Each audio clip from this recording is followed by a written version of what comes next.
We remain steadfast in our commitment in delivering local news that matters. Stories that inspire. Enriching the lives of Filipinos in the Philippines and across the globe. This is your GMA Regional TV. Buong puso para sa Pilipino. Rider lugadan kan maipit sa karambola sa Libmanan, Camarines Sur. Doseng Hotel and Accommodation sa Naga City surpresang pig-inspeksyon como preparasyon sa Peña Francia Festival 2024.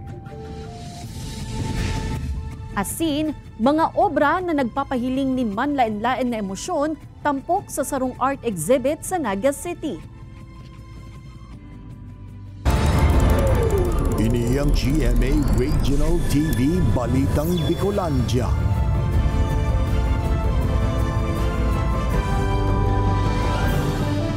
Diyos marhay na hapon mga kapuso, uninaan Balitang Bicolandia. Hatod miyan pinakadarakula asin pinakabagong mga bareta sa Kabikolan. Kami ang tropa nin katotohanan, mahatod nin mga baretang mayong pikikilingan, mayo nin pigpoprotehiran.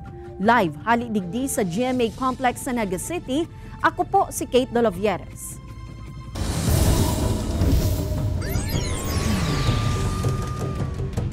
Rider nin motorsiklo maswerteng lugad sana ang sinapo makalis maipit sa nangyaring karambola kan mga lunadan kasubagong aga sa Libmanan, Camarines Sur. Mantang duwang truck sa Pulanggi, Albay nag-head-on collision sa lugadan. Tutukan sa report ni Chris Novello. Lugadan ang sarong lalaki makalis maipit sa karambola kan pigmamaneho kaining motorsiklo, truck asin pampaserong bus sa barangay San Isidro, Libmanan, Camarines Sur. Sigon sa Libmanan MPS pasiring sa direksyon kan Pamplona, Camarines Sur ang mga embweltong lunadan, alagad pag-abot sa lugar biglang nagpundo ang truck, uli sa biglang pagliko kan sarong bihiklo na nasa inutan kaini.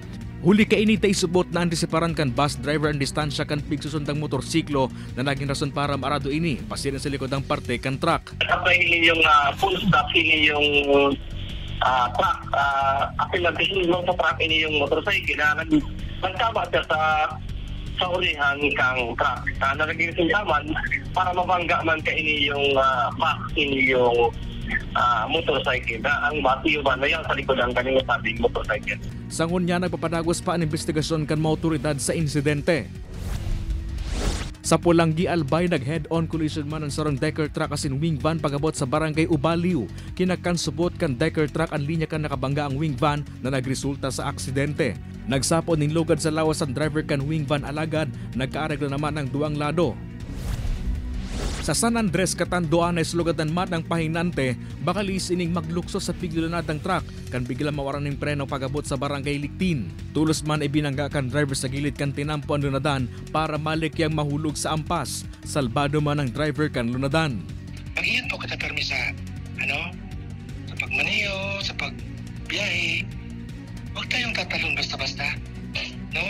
Make sure na safe kita. Saka magpagay nyo dahan-dahan lang. Ini si Chris Novello, Balitang Bicolandia. Apat na drug personalities na arestar sa magkakasuhay na operasyon kan mga otoridad sa Bicol Region. Tinutukan niyan ni Jessica Calinog. Kalaboso ang 32 anyos na lalaki sa Pilar, Sorsogon na pigkukonsiderar na high-value target kan PIDEA. Nadakop ini sa kinasang buy-bust operation kan mga otoridad kung sa insarong sachet nin pigtutubudang shabu ang nabakal sa sospek. Onseng sachet panin illegal na droga ang nakuha sa iya durante kan body search na kinakarkulong nasa 200,000 pesos ang kantidad. 7 sachet manin illegal na droga ang nakuha sa posisyon kan 33 anyos na drug personality sa ginibong buy-bust operation sa Barangay Calawag, Naga City. Pasado alas 12 nin matanga kasubago, mantang ansaro pang operasyon sa syudad. Napuli man sa agawanin Badilkan Pulis asin 38 anyos na sospek. 12 sachet nin pigtutubudang shabu ang nakuha sa posisyon kaini. Nabaril o naputukan yung paa ng suspect dito dahil during the arrest, nag-resist po ito and nagkaroon ng agawan sa baril. So nag-attempt mag-agaw ng baril. And so happy na nabaril yung suspect sa paa. Sa Basod, Camarines Norte, sarong 55 anyos na lalaki man ang nadakop sa lindong kan mandamiento de Riquisa kan mga otoridad. Nagkapirang pakete ng pigtutubudang shabuan nako sa sospek. Kung sino man po yung may mga nakakaalam na may mga impormasyon na maaari makatulong sa kampanya natin sa illegal na droga ay maaari pong makipagtulungan sa amin. Sa Mercedes, Camarines Norte, sarupang lalaki ang naarestar, makalihis makua ang nagkapirang sa Shainin pigtutubudang shabu sa iya. Sigun sa pulisya, haloy ng pigbabantayan kan mga otoridad ang sospek, urog na ang pagkakaimbuelto kaini sa illegal na droga.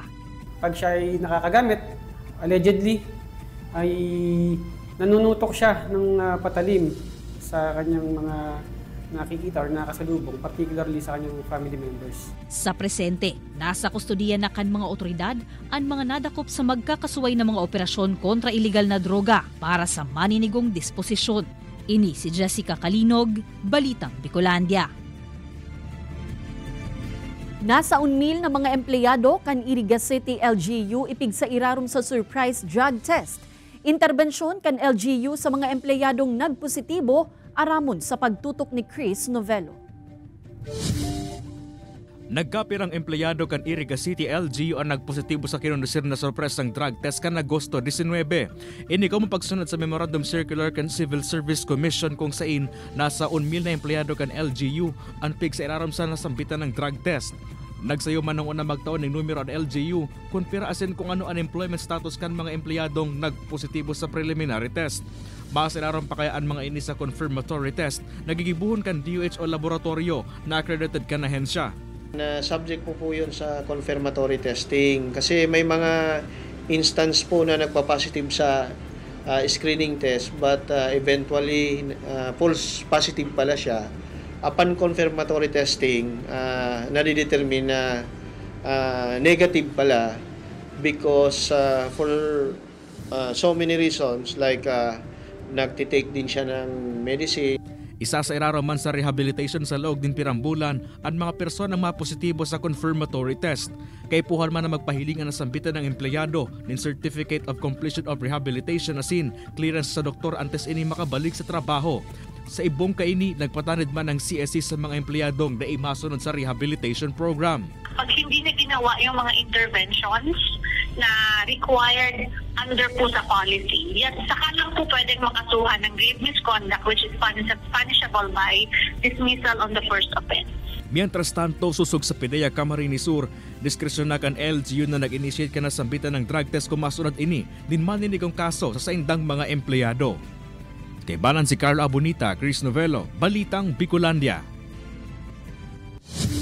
OCD Bicol nakipagkoordinar na sa mga LGU como parte kan preparasyon para sa epekto kan La Niña sa rehiyon. Uya ang report ni Rosie Nieva. Huli sa matinding epekto ka nakaaging El Nino sa Bicol Region, pigpeprepararan naman ngunyan kan OCD Bicol ang posibleng epekto kan La Niña. Sigun ka Regional Director Claudio Yucot, pirang makukusog na bagyo ang posibleng makaapektar sa Bicol kung kaya ngunyan pasana, nakipag-koordinar na sinda sa mga LGU para sa maninigong aksyon. Dapat yung mga kahoy na nandyan sa mga main thoroughfares ay dapat ma-prone, yung mga kanal ay madiklag at yung mga kalsada ay malinis para pag umulan, hindi iyan pupunta doon sa mga kanal. Mahigot man ang kampanya kan OCD sa zero casualty kaya lauman subuot ang pagpapautob nin mga forced as in preemptive evacuation sa mga panahonin kalamidad. Pigshare tuman kan ahensya na preparado asin may nakatagamang pondo para sa kakaipuhanon na food asin non-food items. Atin pong pinadala sa ating mga kababayan na magkatabi po sila, huwag po silang maging kampante. Kasi pagdating ng tagbagyo, marami na namang apektado sa atin at dapat tayo ay maagap. Pigshare tuman kan OCD na preparado maging ang mga ekipahe asin personahe kan sa indang ahensya asin mga LGU para sa anumang daipiglalaomang emerhensya sa rehiyon. Ini si Rosie Nieva, Balitang Bicolandia. Ini ang GMA Regional TV Balitang Bicolandia. Ini ang GMA Regional TV Balitang Bicolandia.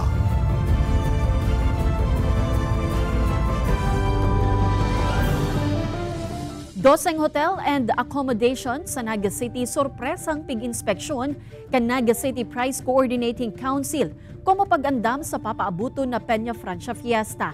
Ano daw ang sa indang mga nanutaran sa pagbisita sa mga ini? Ang simbag, aramunta live kay Jessica Calino. Jessica?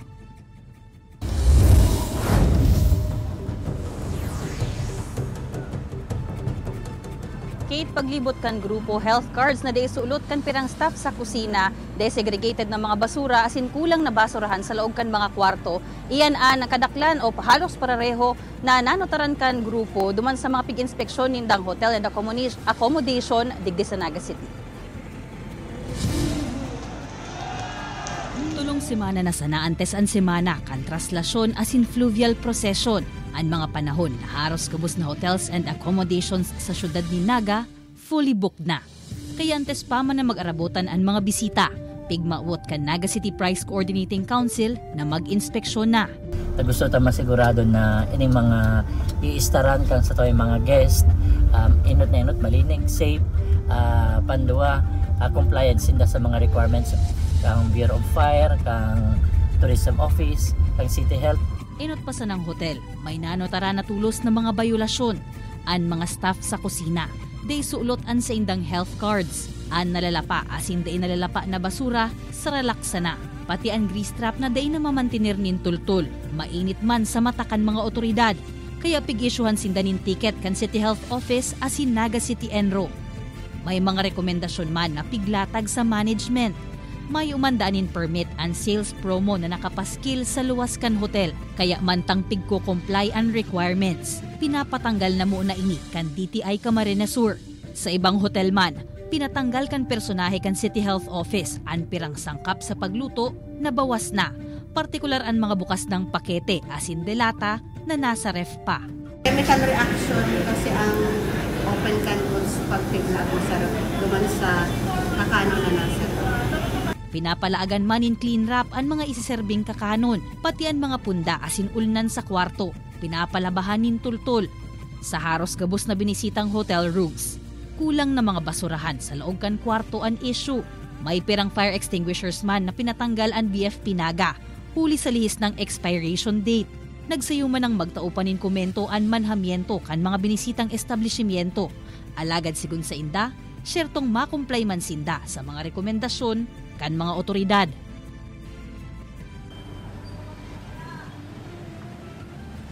Day mababakit sa 1,000 pesos ang multa duman sa mga bayolasyon na nanotaran sa mga pigbisitang establishmento kasubago. And 7 days man Kate ang pigtao sa indang palugit kan sanidad tanganing magsettle o masettle itong mga bayolasyon ninda and makomply itong mga recommendation sa inda. Mantang itong man Kate sa lado ka itong mayunin permit na sales promo hasta sa aga sana ang pigtao kan DTI Camarines Sur nganing makakomply sinda kay itong mga kaipuhan na dokumento. Kate? Alright, Jos Mabalos, Jessica. Arestado ang sarong 58 anyos na lalaki sa kinundusir na operasyon kan mga otoridad sa barangay Pamurangon, Daet, Camarines Norte. Ang nasambitan ng lalaki haluy nang nagtatago sa lay huli sa kinakahampang na 2 counts kan kasong lascivious conduct asin qualified sexual assault. Nasa 180,000 pesos ang pigre-rekomendang piyansa sa kada kaso kan lascivious conduct asin 200,000 pesos naman sa qualified sexual assault. Basado sa record kan PNP, ang suspect kabale sa listahan kan mga wanted person sa irarum kan e-warrant system asin rank 9 provincial most wanted person sa Camarines Norte. Sa ngunyan, nasa kustudiya na kan mga otoridad ang suspect para sa maninigong disposisyon. Nagpakol sa 4.9 million pesos na kantidad nin konsulta benefit ang naitauna kan PhilHealth sa tulong rural health units kan Daet, Camarines Norte. Inihuli sa matrayumpong pagpapautob kan programa para sa salud sa irarum kan konsulta package kan PhilHealth.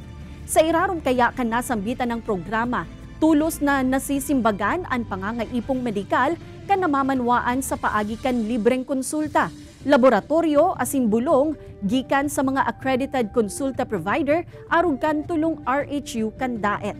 Katakod kaini, tinawan pagbisto kan PhilHealth and RHU2 daet huli sa pagiging top-performing konsulta package provider sa bilog na probinsya.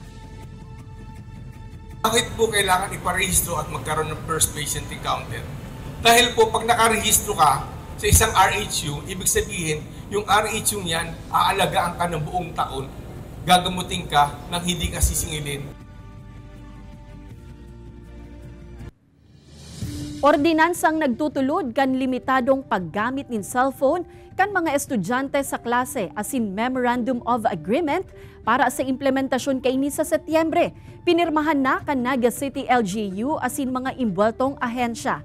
Ang sentimiento kan mga magurang asin paratukdo sa bagay na ini, dangugunta sa report ni Jessica Calino.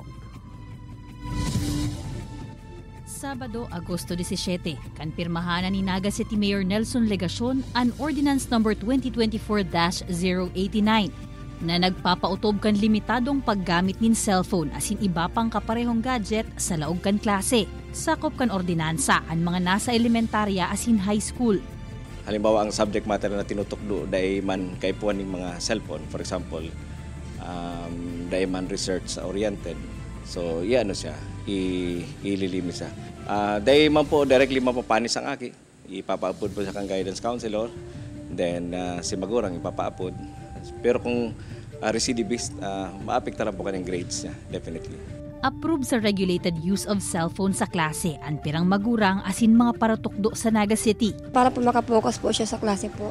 Kung halimbawa po may mga emergency man, pig-encourage ko po ang parents, taigwaman po kami ng GC na sa teachers na lang ipaagi. Mahalat na sa naman sindanin guidelines kung paano lilimitahan ang paggamit ng cellphone sa klase. Actually sa elementary, sa school namin specifically, I want it to be fully debarred. Kasi po dito naman sa amin, hindi naman siya kailangan. So lahat ng kailangan ng mag-aaral sa loob ng paaralan sa classroom, na ibibigay naman ng guro. And yun pwede nilang magamit pag nasa bahay.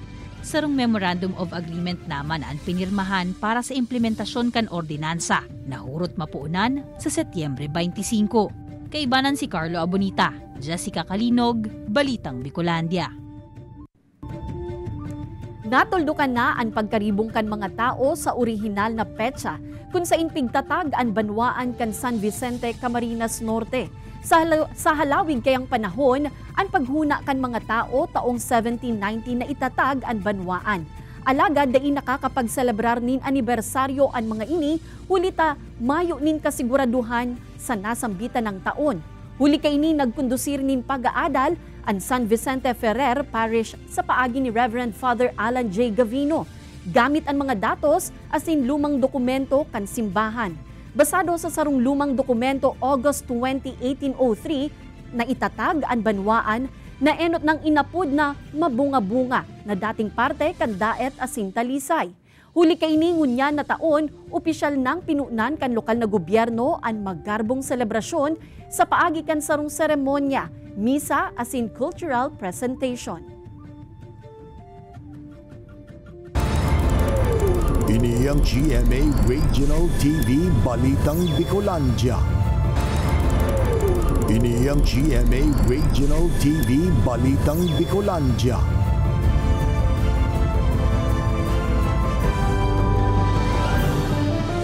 Water parameter sa Lake Buhi nagrarahay na makalihis ang nangyaring fish kill kan Hulyo.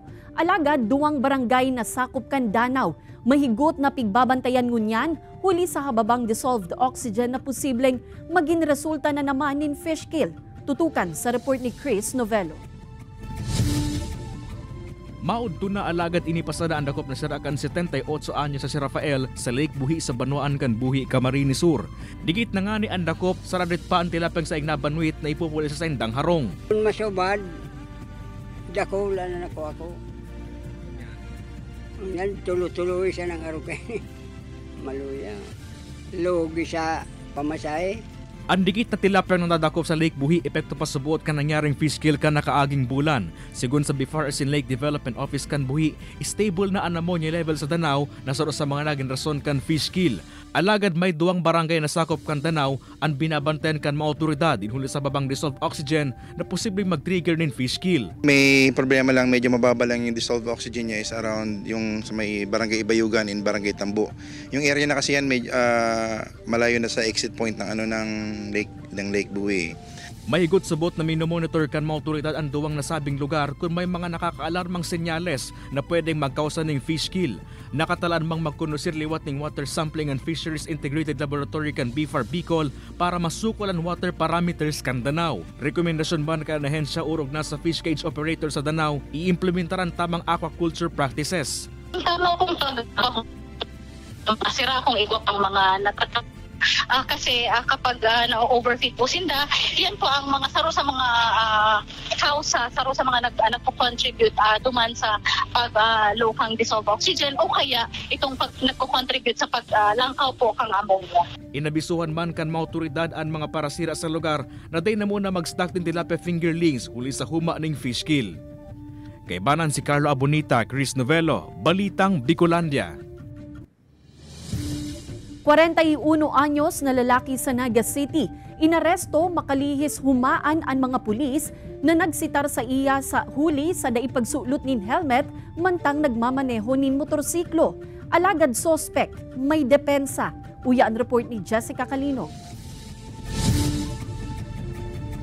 Nakakulungon yan sa NCPO Station 1 ang 41 anyos na lalaking ini kan Barangay Igualdad, Naga City.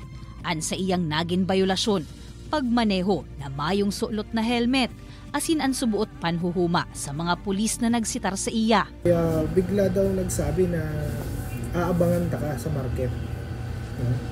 Pero dahil ta ka pupunduhan, testinganin do ako, bugulpihon ta ka. Kaya threat si pulis ta and it is considered as assault. Alagad depensaman kan suspect. Dahil ako nagtatarang ka to, duman sa papers na statement na pig-filing na kaso, maayo akong pigtaran na araw ka to, tabako to ang araw ka tong pagkatao ko. Susug sa investigasyon kan kapulisan, nasa impluensya nin Arak si alias Abel kan mangyari ang insidente. Dati naman subot ining nadakop sa parehong bayolasyon sa lay trapiko, anday pagsulot nin helmet, asin half naked, mantang nagmamaneho. Hindi nakainom daw yung suspect but iba ang tingin namin, as a police officer, iba ang observation namin. So aalamin ko nga kung kaso imposible kasing baka ma-drug test din dahil hindi connected sa illegal drugs yung dahilan ng pagka-aresto. Sa police? Usually kaya ako naghagad akong request. Nagaganda akong request na kung pwede, pag yaon ako digdi within the city, dahil naman ako mag-helmet, dahil naman ako kaskas magpadalagan. O yung request ko ta, ang head pressure ko, grabe, pag yaon ako sa araw. Sa ngunyan, naisaangat na ang kasong resistance and disobedience to agent of person in authority laban sa suspetsado. Ini si Jessica Calinog, Balitang Bicolandia.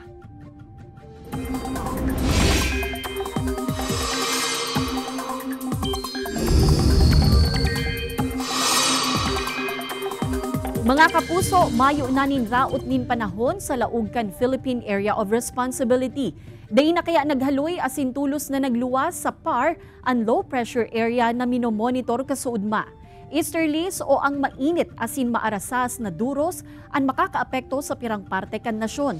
Sa datos kan Metro Weather may mga warak-warak na uran sa Camarines Norte, Camarines Sur, Albay, Masbate asin Catanduanes. Posible man ang localized thunderstorms sa pirang parte kan nasyon.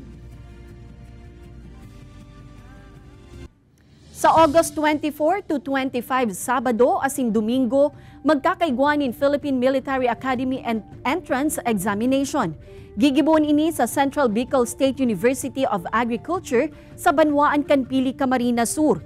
Pwede mag-exam ang mga 17 to 21 years old, 5 feet ang height, asin nasa 85% ang grades o ang general weighted average.